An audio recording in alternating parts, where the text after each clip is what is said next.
खुलुमबाय बडोलेण्ड एंखं television studio आं हायना श्रीगयारि दिनै फुंबिलिनि गाहाय रादाबफोराव दङ। गुजरातनि सुरतआव खारफुनाय गंसे लाक्जारि बासआ अर खामदों। दिनै आसाम आरो मेघालयनि सिमायारि जेंनाखौ सुस्रांनो मोन्नैबो रायजोनि गिबि मन्थ्रिया मिरुनि नखर मन्थ्रिखौ लोगो हमगोन। गुवाहाटी दिपर बिलोआव हाग्रानि मासे मैदेर फिसा थैदों। कक्राझारनि डक्टर डिम्बर नार्जारिया RBHA 2022 इन्टारनेशनेल बान्थानि थाखाय सायख'जादों। मसलपुराव MPIआ गंजि सिखावै सालायनाय टेम्पु हमदों। दानिया फैदो आबुं रादाबाव।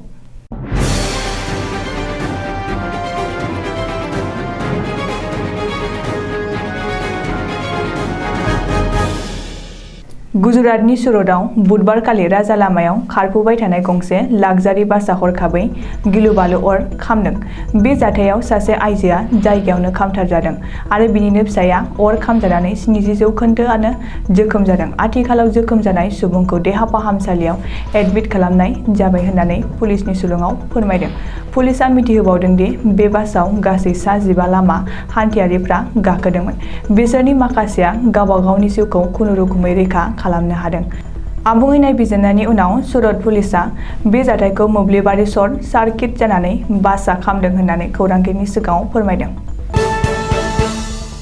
गोबाव समनिफ्रायनो आसाम आरो मेघालयनि सिमायारि जेंनाखौ अरायनि थाखाय सुस्रांनो नाजानानै मोन्नैबो रायजोनि गिबि मन्थ्रिया दिनै बिस्तिबाराव मिरुनि नखर मन्थ्रि अमित शाहखौ लोगो हमनानै गोदान दिल्लीयाव सावरायगोन। मख'नो गोनांदि बावैसो सिगाङाव मेघालयनि डिपुटि चिफ मिनिस्टार फोरमायनाय बादिनो मोन्नैबो रायजोनि गोरोबथाखौ नखर मन्थ्रि अमित शाहनो दिन्थिखांनायनि उनाव जुदि नखर मन्थ्रिया गनायथि होयोब्लानो बे जेंनाया अरायनि थाखाय सुस्रांजागोन। बे उस्लायै मंगलबारखालि आसामनि गिबि मन्थ्रि डक्टर हिमन्त बिश्व शर्माया गुवाहाटीनि अयनातरा कनफारेन्स हलाव मेघालयनि सिमायारि थागिबि मोनफ्रोमबो हारिनि दैदेनगिरि आरो फरायसा आफादजों सावरायग्रोदोंमोन। सुलुङाव फोरमायनाय बादिब्ला आथिखालाव आसामनि गासै मोन 12 गामिया मेघालयजों दाजाबजानो हागौ आरो बेनि सोलायै मेघालयनि माखासे ओनसोलाबो आसामजों दाजाबफिननो हागौ। नाथाय बे बाथ्राखौ दासिमबो रोखा खालामथ'नाय जाथ'वाखै। अदेबानि थांनाय 50 बोसोर सिगांनिफ्रायनो आसाम आरो मेघालयनि 36 बर्ग किल'मिटार सिमायारि जेंनाखौ सुस्रांजानायनि लामायाव नुनो मोननाय जादों। कामरुप मेट्र'नि दिपर बिलोआव 2 बोसोर बैसोनि मासे हाग्रानि मैदेर थैदों। जायगानि सुबुंफ्रा हाग्रा बिफाननो खिन्थाहरनायाव हाग्रा बिफाननि मावफारियाफोरा गोथै मैदेर फिसाखौ बोखांहैदों। बिनि उनाव गुवाहाटी जुनारसालियाव पस्टमर्टेमनि थाखाय मैदेरनि गोथै देहाखौ दैथायहरनाय जादों।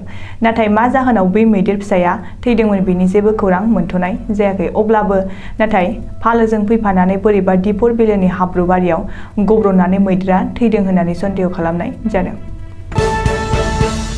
कक्राझार नोगोरनि डक्टर डिम्बर नार्जारिया गावनि खामानिखौ गोसो होथाबनानै मावलांनाय आरो सिबिलांनायनि थाखाय RBHA 2022 इन्टारनेशनेल बान्थानि थाखाय सायख'जादों। मख'नो गोनांदि बे बान्थाखौ बोसोरफ्रोमबो दुलाराय बुहुमाव गासै 3 होनाय जायो।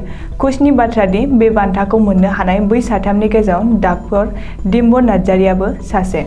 फैगौ 25 जानुवारि खालि स्कटलेन्डआव डिम्बर नार्जारिया बे बान्थाखौ आजावगोन होननानै सुलुङाव मिथिहोनाय जादों। बाक्सा जिल्लानि सदर मसलपुर DTO अफिसनि MPIआ मंगलबारखालि गासै गंजि सिखावै सालायखोमानाय टेम्पु एबा ट्रियलार गारि हमदों। मसलपुर DTOनि MPIआ खौरांगिरिनि सिगाङाव फोरमायनाय बादिब्ला जायफोर गारिया प्रपार लेखा एबा फोरमानलाइ गैया, जेरैहाय गंसे गारिखौ लामायाव सालायोब्ला बै गारिया valid RC, valid insurance, valid pollution फोरमानलाइ बायदि बायदि कागजफ्रा थाथारनांगोन।